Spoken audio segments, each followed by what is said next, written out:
नमस्कार. मी विष्णू पांडुरंग आवळे, ग्रामीण रुग्णालय सोमर्डी येथे सफाईगार या पदावर मी स्वेच्छानिवृत्ती घेतली. 31/7/2025 ला मी स्वेच्छानिवृत्ती घेतली. त्यानंतर मी माझ्या मुलाला नाळपांगे समितीच्या वारसा हक्कानं नोकरीसाठी त्याचा प्रस्ताव मान्य जिल्हा शल्य चिकित्सकाकडे पाठवला होता. त्यांनी तो उपसंचालक कार्यालय पुणे येथे पाठवला. आता प्रस्ताव पाठवून साधारण 8 महिने झाले, तरीही माझ्या मुलाला नियुक्ती देण्यास उपसंचालक कार्यालय जाणून बुजून टाळाटाळ करते. हेतू पुरस्कार आम्हाला त्रास दिल्यागतच ते आहे, कारण गेले 8 महिने झाले मी त्यांच्याशी संपर्कात आहे, पण ते कुठल्याही प्रकारचे आम्हाला दाद देत नाहीत. त्यामुळं मग मी आमरण उपोषण करण्याचा निर्णय घेतलेला आहे आणि त्याला मला पाठिंबा म्हणून आमचे राज्य सरकारी चतुर्थ वर्ग 4 कर्मचारी संघटनेचे जे आमचे पदाधिकारी आहेत गाडगे साहेब, तर त्यांनी आणि त्यांच्या टीमनं मला आता इथं माझ्या उपोषणास पाठिंबा दिलेला आहे आणि ते सुद्धा माझ्या संगती आहेत. कार्यकर्ते आवळे आणि एका जिल्ह्याच्या संघटनेवर काम करणाऱ्या पदाधिकाऱ्यांचं काम प्रशासनाकडून होत नाही, त्याचा आम्हाला फार दुःख होतंय.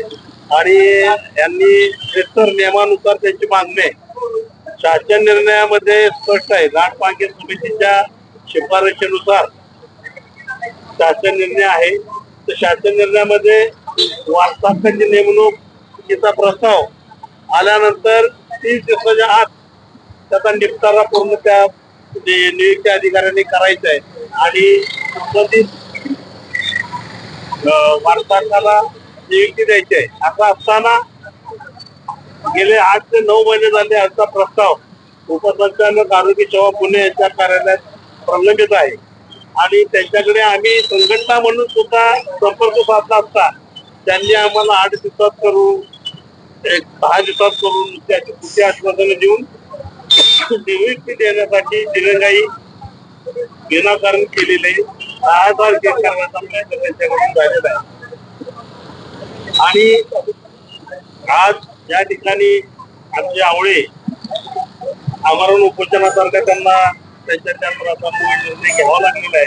त्यांच्या या उपोषणाला आम्ही सातारा जिल्हा संघटनेच्या वतीने पूर्णपणे पाठिंबा देऊन आम्ही सुद्धा धरणे आंदोलन त्यांच्यासोबत करण्याचा आम्ही निर्णय घेतलेला आहे. भविष्यात नियुक्तीचं काम पुणे प्रशासनाकडून झालं नाही, आम्ही वेगळ्या स्वरूपाचे आंदोलन या ठिकाणी करणार आहोत.